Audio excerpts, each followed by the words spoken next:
everybody. How's it going? Get this over here. Oh, there I am. It's so good to be back. I'm so good to be here with you today on the next edition of STATURDAY Chat Live here on December 2nd, 2023. It is so good to be with you. We've been away for about 3 weeks. I was traveling on a work trip, which I can talk to you about if you want to hear some about that. Thanksgiving with my family, and hopefully some of you were able to celebrate with your families. So it has been a very busy past few weeks, 3 weeks, I think.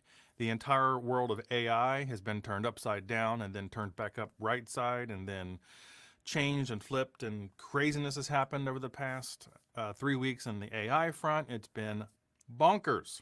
So, for many of you, it might be the end of the semester. So, if you are currently a student and this is sort of the final push before final exams and the fall semester is ending, I want to send all my positive energy to you and hope that the end of this semester turns out well for you. And if the channel has been helpful for you during this fall semester, I'm glad it has done that. But you did all the hard work. So the channels like mine and others are just here to offer resources, but it's up to you to actually put in the effort and the time to watch and learn and hopefully improve whatever it is you hope to gain from watching this video. So again, if you're a student right now finishing up fall semester, I send all my positive energy to you, and hopefully you can stay calm, peaceful, productive, and get on with winter break. So it is good to see everybody. So what's going on with the channel? What have I been up to? So one thing I can talk with you more about in some respects is that I was at a conference. It's called the Decision Sciences Institute Conference. We have not been in 4 years because of COVID and everything else like that. So it was good to be back. It was in Atlanta, Georgia.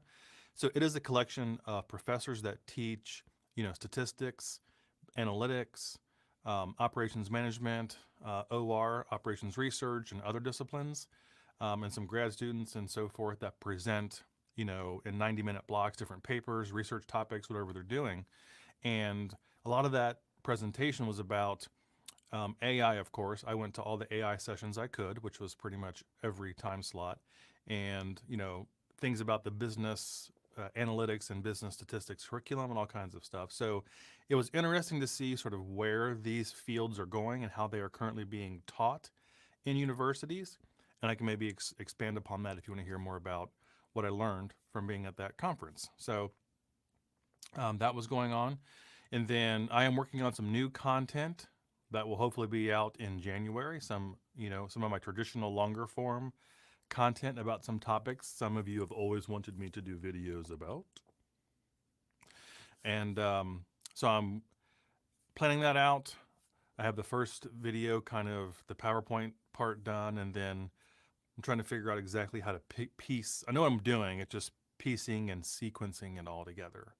So I'm working on that. Actually, when I leave the live stream, I'm going to go up to the coffee shop, do a couple hours of work on that before I come back and watch college football all day.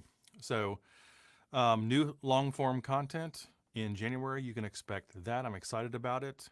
It's always exciting for me to start sort of a new topic because it reinvigorates my learning and sort of my mental work. And when you break something down to teach it to others, it's really interesting to see how you learn it. I mean, that's the whole point, right? I mean, I'm a learner, then a teacher, in that order. So making new content is really exciting because I get to go through that learning process all over again as I break it down to explain it to you all. So I'm looking forward to that.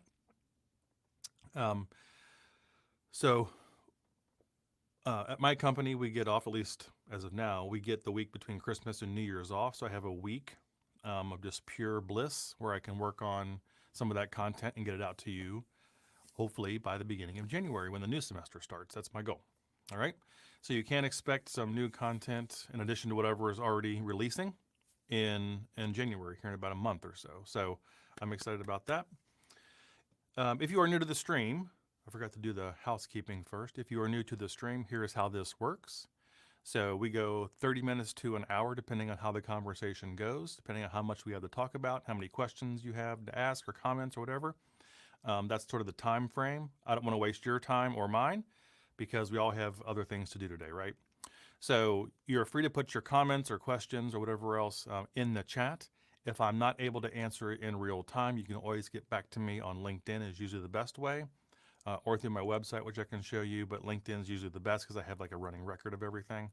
And I can maybe answer a more involved question, or if I don't have it at the top of my head or don't know, then I can maybe respond to you then in due time at some point. All right. So quick questions are best because obviously I have, like many of you, I have multiple jobs I'm juggling.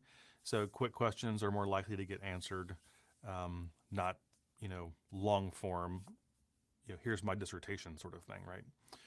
So, all right. So start putting your comments, questions, whatever in the chat.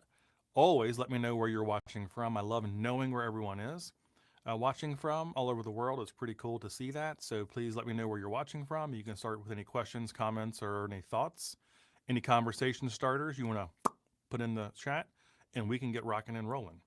All right. So we have Stelios. Hello from Cambridge, UK. I hope to make it over there at some point.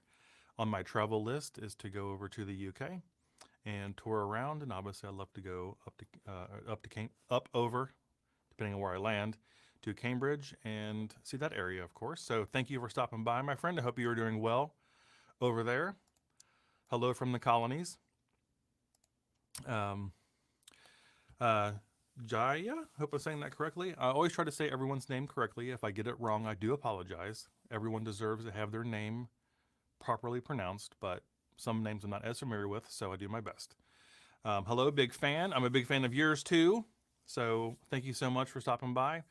Whatever a fan of me you think you are, I am a tenfold fan back because you all are the ones doing the hard part. You're putting in the effort, so I'm a fan of yours as well. Thank you for stopping by. I really, really, really appreciate it. Zizo Nadafai. I like that name. Thank you for everything you've been doing. I've been following you since I was a PhD student. You made my life easier. Beating heart. Oh, thank you so much. I appreciate that. I do the channel for that reason. The channel exists to help others, to help you all. So I'm glad in this case that it's been helpful. And I look forward to helping more people over time. It's been a long journey, and I look forward to doing some more. But thank you so much for your comment. I appreciate that so much. It is very, very kind of you to say. Oh, there's another follow-up. Best regards from Jeddah, from Saudi Arabia. Very, very cool. Excellent. So, woo, that's a starter. So it's good to see those of you that put your location and whatever in the chat. So again, I do this for you, not because I want to blab. So if you have any questions or comments or thoughts, put them in the chat and we can get the ball rolling. And I'll wait a few minutes for that. So like I said, I was at that conference for decision sciences. I think it's incumbent on me to share a few of the highlights, because I think as students, or some of you are professors, or whatever else it might be, to get a sense of what the current state of these disciplines in the fields are. And I will say from the front, it was very evident that a lot of instructors and through their students are really, I won't say struggling, but really trying to keep up with how to integrate or use AI in their classrooms in a positive way. We all know the negatives, like, cheating and copyright material and hallucinations and stuff like that. We all know that. But there are positive ways to use these tools educationally, pedagogically, in the classroom from the instructor side and the student side. So one thing I like to throw out to all of you all is, in the realm of the AI space and these AI tools that we now have, what do you think are some positive ways that these things can be used as a student or instructor, or really any learner for that matter, inside and outside the classroom? So what are some constructive things we can do with them to maybe enhance our ability to learn, to elevate our ability to understand and synthesize information? So what are some of your thoughts about that? Put them in the chat if you would like. So from the conference, what I was getting from instructors is that they're trying to balance these two things, where the questions they would ask students about statistics or decision sciences or machine learning, whatever their topic was. So whatever questions they would ask, they realized what they were doing is actually giving students prompts that could then be put into LLMs. So they're trying to figure out like how to change that dynamic up in some way where that tool can become part of the learning process. And that's a struggle right now because it's also new. You know, ChatGPT just turned 1 year old. Was it yesterday, day before? So this is all new stuff and it's evolving so rapidly. And our education system, at least here in the US, doesn't respond very quickly because things have to be planned out so far ahead of time in terms of the courses that are offered, the degree programs that are structured, and all this other stuff that it's really hard to incorporate and fold in new and emerging topics because of the structural way that higher education is structured here in the United States. So they're struggling with that as well. But as far as individual, you know, topics I think that are important that I got from this conference that students are really in demand, or they are being demanded to learn from employers. So obviously, these schools talk to potential employers. And in those conversations with potential employers, in terms of hard skills that they really need their students to graduate and then go into with, are one, SQL. So by far, having some knowledge of SQL is like the number 1 or 2 in-demand skills from employers that are seeking to hire out of these programs. So the program could be a business analytics program or some sort of data science program or something along those lines. Knowing some basic SQL is like the number 1 skill request. And it is a basic understanding. It doesn't necessarily have to be, a master's level knowledge base of SQL, but having some basic understanding of databases, how to query them using some basic commands and stuff like that is one of the number 1 skills that I heard throughout this conference that employers want from their employees when they hire them from these primarily business schools that have business analytics, business statistics, data science-y type programs. So that's the first one. Second one is related in terms of hard skill is some general Python knowledge. So what I'm seeing and hearing is that while R is still around and important, the ascendance of Python over R, because of everything Python can do, it's a general programming language. Hell, a lot of these LLMs are built on the back of Python. Everything runs on Python now, is having their students have some knowledge of Python.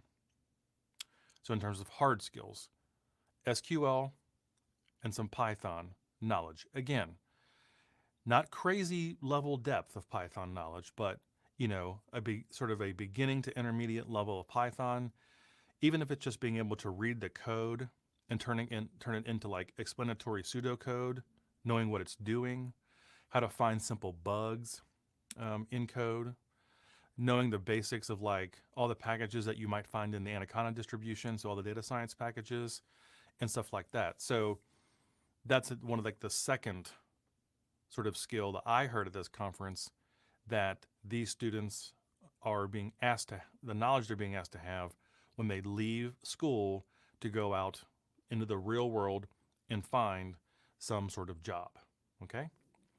And then probably the third one of a hard skill, it doesn't matter which program, but some sort of ability to work in and around data dashboards and visualization. That could be Tableau, could be Power BI, could be what, it doesn't matter. The software was, the specific software was least important. What was most important is that the students had those sort of skills where they could navigate in and inside around visualization packages. And that includes, by the way, importing the data, slightly cleaning it, if need be. So obviously if you're in Power BI, you import the data through the Power Query, and you can do some stuff inside Power Query to clean up the data, make new variables, You can do DAX if you really want to go into some more complex stuff. But that is another skill that they were looking for. And then the fourth sort of skill that I heard at this conference, if I can remember correctly, I guess it gets a little, the differences become smaller, as you go down. The next skill I heard was simulations. So students who can set up and run simple, relatively simple to moderate business simulations.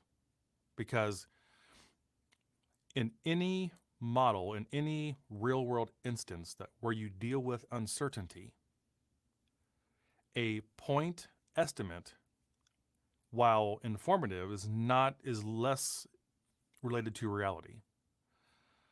So through simulations, everything runs through distributions, right? So you can have different input variables that are pulled from different distributions. You can set up different scenarios and have it run those sort of scenarios. That is another valuable skill that I heard from this conference that students or new grads should have. So, some SQL knowledge, some basic Python knowledge, some data visualization skills and Power BI, Tableau, or whatever. Excel is fine too. And then the ability to set up and run some simulations. I would put those as the primary four, the four legs of the stool, of the chair, of the expected skills that come out of schools into sort of the real world job. Okay? Those are hard skills. On the soft skill side, I hate this language isn't always perfect, but definitely on the soft skill side is the ability to communicate the hard skills to various individuals within the business or the firm. So knowing SQL or Python or Tableau, Power BI, or setting up simulations, those type of things is not enough. You have to be able to then communicate that out to various stakeholders within the business, whether it's at a junior level or a mid-management level, or sometimes even up to a higher level, because what usually happens in corporations like the one I work in, it always filters up, right? So it kind of goes up through, frontline workers like me, sort of the serfs in the business, the grunts, and then goes up through low, mid-level, up to higher level management. Well, the better it comes out at the start, the bottom level, in a way that can be communicated well and explained well, the more likely it is to filter up through higher levels of management and at least be heard. So having that level of communication on the soft skills side is extremely important to get inside the heads of those stakeholders in the business so that your work as a data scientist, business analyst, or whatever else it is you're doing actually sees the light of day and gets out of the computer and into the machinery of the business. So obviously communication type skills. The obvious one is problem solving, right? So it's not good enough to know how to do something. You also have to know how to fix something when it goes wrong. And believe me, many things go wrong, as I'm sure many of you know, in the real world when you're working in business or whatever else. So having that problem solving skill is the other soft skill that employers are wanting from their employees, especially as things become more technical and software oriented. And you're dealing with a lot of data, a lot of visualizations, and you're dealing with databases and code. Knowing how to fix something that has gone wrong and problem solve is the other sort of soft skill that they want. All right. And then probably thirdly is just the ability and the willingness to continue to learn. So every potential employee should be able to demonstrate that they are a continual learner all the time. Doesn't really matter what. It could be informal ways, that you can talk about, or it could be more sort of semi-formal ways like a LinkedIn Learning, a Udemy, or any other courses and stuff like you take online or whatever else you might do, or some sort of certificate program or some other, more structured, formal part of higher education, like a certificate, like I said, or some sort of 2-year degree, or eventually do a master's, whatever else. So the ability to communicate the technical stuff to all stakeholders in the business, the ability to problem solve when something goes wrong, and to like diagnose and offer a potential solution to that problem, and then to be a continual learner is sort of the top three on the soft skill side. So from this conference, and that's one of the reasons, these conferences are so valuable, is you get the information as it exists now through the flow of students, instructors, university administrators, and potential employers, and to some degree researchers, of course, because there's some research that's presented there too. And you get the whole context. And like for me, my role here on YouTube and LinkedIn and stuff like that is to then pass that on to you all, who many of you are students or are learners or are in a job, maybe looking for a promotion or looking to switch jobs to something else. It's to then share that with you. So you sort of know the lay of the land. And then you can respond in whatever way you need to advance your goals, whatever they might be. So that was the conference I went to. That's some of the highlights I can share with you about that. But if you have any questions or comments about any of that, put it in the chat and I'll be happy to expand upon it or answer your whatever questions you might have after I take a drink. All right. So Akash asks, do you think a bachelor's in prompt engineering would be something new in the education system? At this time, Akash, I do not. I think it's a bit too specific. I also think that because this stuff changes so much, what we think of, like what we thought it was prompt engineering 6 to 9 months ago is very different, in my opinion, now. So if I were to go back to I have a YouTube playlist where I keep all these videos and watch something from 6-9 months ago about prompt engineering. Nowadays, with the changes that have been made in the LLMs, those don't really make a whole lot of sense anymore. They made a whole lot of sense when it was all new and we were all trying to figure out how to get the most out of these tools. But because it changes so much and it changes so quickly, and the models are tuned, like there's some times when I feel like they've done something to ChatGPT where it just isn't as good as it was. Then it'll go back to being pretty good again. So the specific of prompt engineering, like having a bachelor's degree in that, I don't think we go into that level of specificity or content for prompt engineering. I can definitely see having a course on it, having a course on how to effectively interface and interact with LLMs and other type of tools. It could be, of course, it could be image tools like DALL-E, Midjourney, Stable Diffusion, whatever else it might be. But having a general course on how to interact with AI systems to extract the most value out of them as a learner, as an employee, or whatever else, that would be a damn good course. But also keeping in mind that even during the run of that course over 16 weeks, that could change. It could change in 16 weeks. So a whole bachelor's program, no. But a course in that, yes. And I can definitely see, depending on how, as you might guess, higher education institutions are very scared and kind of iffy in many respects when it comes to AI and LLMs and stuff like that for obvious reasons, right? They're in the business of offering education. They're literally the business of offering education, but they also have the responsibility to make sure that if a student is registering in a course, the student is paying for that course, that if that student earns credit hours at the end of that course towards a degree program, that the student did the work to earn those credits. Okay? Contrary to some people's beliefs, when you're a student in higher education, you don't buy credits. You buy the ability to earn the credits that will then be applied towards your program of study, right? So, so higher education in general is still trying to figure all this stuff out. a lot of education, institutions and platforms and programs and whatever else, companies are trying to figure out how this all works. But I think what I would probably like to see at Cash is this. I would like to see a course level that teaches students how to interact with these AI tools in a productive way, potentially, but also involves the ethics of using them. Like, they have to go in parallel.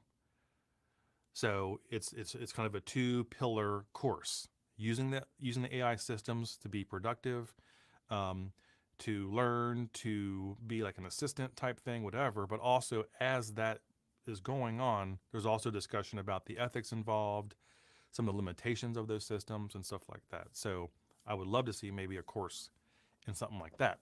That'd be pretty cool, right? Okay. Let's see. Use platform to ask you best book and tools to be used in business analytics, apart from those 4 you shared in hard skills. Also, please be a mentor to me. I dropped you in DMs. Regards. Thanks for the answer. So the best I can do as far as being a mentor is this, right? So I've had other people ask me to be some sort of mentor for them. That's obviously something I cannot do. I don't have the time to do like one-on-one type stuff. I'm already doing 3 jobs as it is. So these live streams and the content I produce is basically the best I can do as far as a mentoring type sort of thing. And honestly, I think, a mentoring relationship should be very specific to your field and industry you're in, I would think. So that's all I'll say about that. But I'm flattered that you would ask, so I really am. Best book and tools that should be used in business analytics, apart from those 4 that you shared in hard skills. So, related to that conference I was telling you about, one of the things we do, because I'm there for work, right? This isn't like a pleasure thing for me. I am going through my work, and we go to learn, talk to professors. We go to listen to sessions, learn about the current state of certain fields, what certain instructors are doing in their classroom, how their programs are being organized, some of the challenges they're facing, and so on and so forth. And of course, we talk to customers and stuff like that. So as it relates to this question, we also have a booth set up where we have all of our books and stuff like that and whatever else. So by far, the Gangbusters book, and we had a very, very, very busy booth, which was good. That's good from our perspective. But the shining star of our booth was this. Okay. So in the United States, so I work on my day job is working on this book and many others, but this is one of the primary books that I work on in my day job. So, but this book right here has, I forgot the last numbers. It's over half, I think, of the market share in business analytics in the entire United States, higher education. There's a reason for that. It's a damn good book. Okay? Damn good book. It's big now. It's getting bigger and bigger each edition. This is the 5th edition right here. So this just came out. It's like, you can smell the newness in it. Just came out. Now, these books, you can buy them. You can just buy them. They're not cheap if you buy them just outright. They're kind of expensive. But of course, if you're in a higher education institution or class, you can get the book as part of your course. You can rent it as part of your course. But this is the 5th edition, which is fantastic. The 4th I have over there too. If you can find a used copy of the 4th, or you really want to spring for, invest, I should say, and it is an investment in a book that you keep on your shelf forever, it's this. This is the best higher education business analytics book on the market at the undergraduate level, for sure. When you get to the graduate level, things get a little bit more murky, but that's a whole different market. Actually, I think I have the best graduate book. I think I have a copy of that too. That's a different. I'll get that book in a second if I can find it. Yeah, I'll look for that in a minute. So, at the undergraduate level, okay, this is the Big Kahuna. This is the one that in the booth people are fighting over to take the display copy. And literally, I mean, like it's like it's like war. So this is fantastic. Okay. Um, where's the other one at? So I can find it. Oh, there it is. Now, woo, my chair went off the edge. If you're looking for something a bit more advanced, Akash, I would recommend this one. Okay, so this is this is more of a master's level type book, heavy Excel. Okay, heavy Excel usage, which is good and cool because it's something we all have, right? But this is a bit more advanced than the other one. So while the distinction is not completely cut and dry, the green one here is more undergraduate. And this one over here, the blue one, it's blue for now, is a bit more graduate level. And you can find this too. So Chris Albright, Wayne Winston, legendary professors at Indiana University, where I went for a time, by the way. Actually, I'm working on the videos for the 8th edition of this right now. There's the 8th edition coming out in the spring. So this is another great book. Okay. I'm not just putting these books up here because I work for the company. Okay. But this live stream has nothing to do with my day job. I work for that company in large part because of the people, but also because we have the best stuff. We have the best stuff. And we actively work on having the best stuff. So my nose itches for some reason. But those are the two books that I recommend, not only because I work on them during the day, literally. Like this morning, actually, I was working on some stuff for those. But it's because they're just the best books. Okay. If you're looking for a textbook type thing, a textbook type resource. So, all right. Long answer to that sort of question. All right. What other questions, comments you got? Put them in the chat. We'll talk about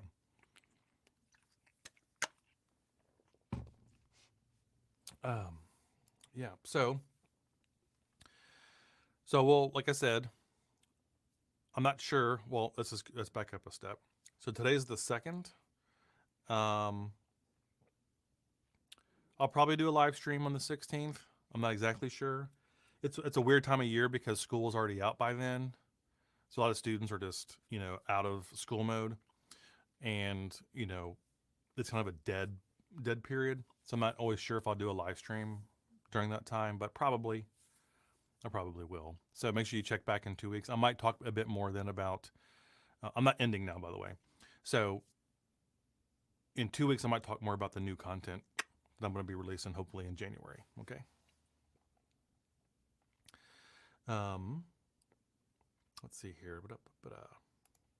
So talking of books, I was intrigued by the OSCM book in that photo from the conference. Is that more focused on managerial management or more on quality and process management with statistics? We have two OSCM books. So we have Collier Evans. Oh, ow. Do I have a copy of that thing? Where is it?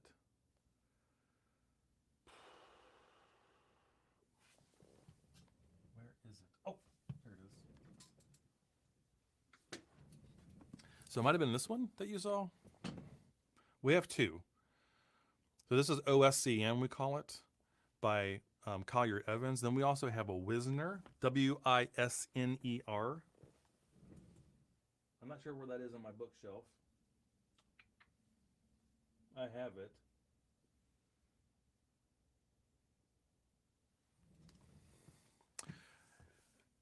I have a bazillion books over here, and I don't want to spend my time looking for books. I happen to find this one. So, to answer your question, a little bit of both. The best thing I can recommend that you do, if you're interested in looking at them, is to go on the Cengage website and then you can look at the table of contents. I think you can actually see sample material. So I'm going to put this in the chat for you. Collier Evans is the one. And then Wisner is the other one. They're OSCM. Okay. So Collier Evans and Wisner. So let me look at something here.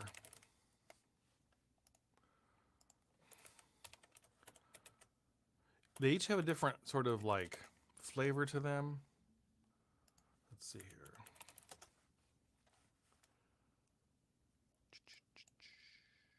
All right, so let me share this with you just real fast. Might as well while we're here.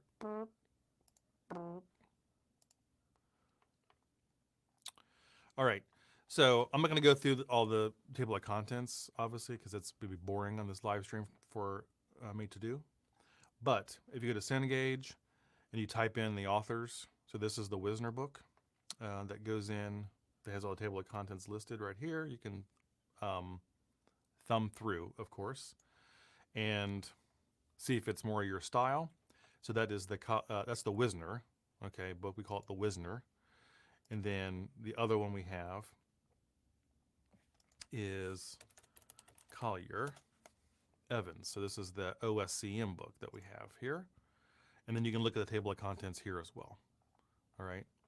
So it just depends on what sort of flavor of supply chain, operations sort of book you're looking for. They're both fantastic. Both of them are great.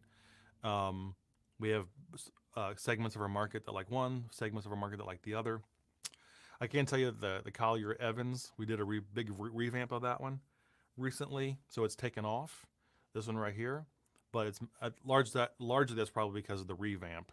We kind of, completely rebuilt it from the ground up and put new courseware with it and stuff like that. And Wisner is great too, so you can look at those two. All right. Great question. Great question. While I'm here, while I have this available.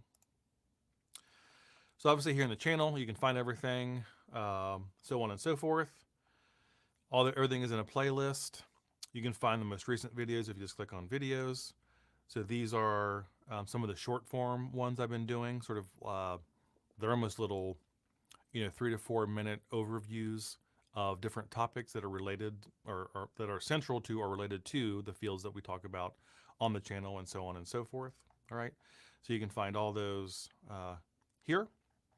There's meant to be a quick overview that follow a very specific structure: introduction, learning objectives, key points, and conclusion, or real world applications and conclusions, all in 4 minutes.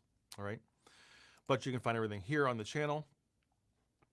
Of course, on my website you can find other stuff as well. So you can always contact me through this live stream question form. LinkedIn's usually better, because I'm on there constantly, but you can do this as well. If you want to contact me, click on that, take you to like a little form, and you can fill it out. Okay, you can fill it out there. Also have other things on my website. It's very, very, very bare bones website. It's just enough to be functional, which is sort of my philosophy in life. So you have the stats videos, which everything is sort of listed by playlist. I'm going to update this at some point for the other videos, but everything is listed in terms of what it covers, how long. It goes right to the playlist, tells you how long the playlist is, and so on and so forth. You can see that here. I do have the PDF companion guides for the 4 most popular playlists. Those are all here. They're less than $20, and you get like each one's several hundred pages long. Or you can buy them as a bundle if you want to buy them all as a bundle. The bundle is like over 1,000 pages, I think, total, if you buy them all together. So I only have them for these 4 playlists because these are by far the most popular playlists on my channel. Okay, the distribution of watch time is not uniform. These are definitely the ones that are watched the most, so I made the playlists for those, the companions for those, first, and maybe someday I'll do the other ones, but right now, there ain't no time for that stuff. Also, the downloads are here. So if you're watching a video that has a data file along with it, you can always find that here on this downloads page. You can download the data and follow along. So I always try to include the data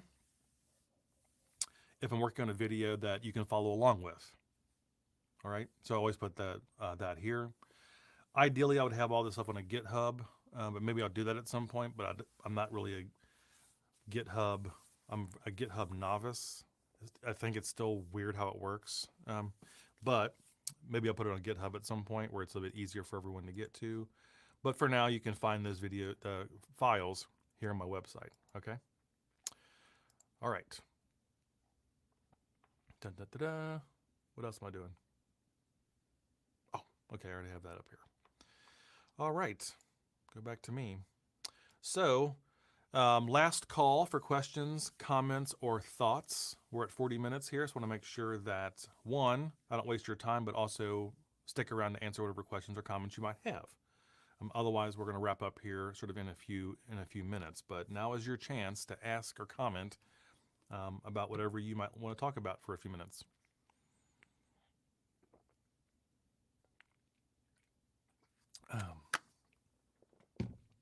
All right. So while I'll wait like a minute for anything new to come in, because there's kind of sort of a delay between, I think, when you hear me and when I see questions. But just to recap, I would say that the main thing right now in these fields is to really stay vigilant about staying on top of all the new developments in these fields. And I really think that in the era of AI, they can do some of the more menial stuff for us. The ability to really look at a situation and problem solve and communicate, those really human type skills that make us sort of a unique species, will be paramount. So the ability to work inside of an organization, the ability to look at a situation or a problem and really think through, possible ways to approach it, to diagnose it, to think about, what options you might have to solve that problem, and so on and so forth.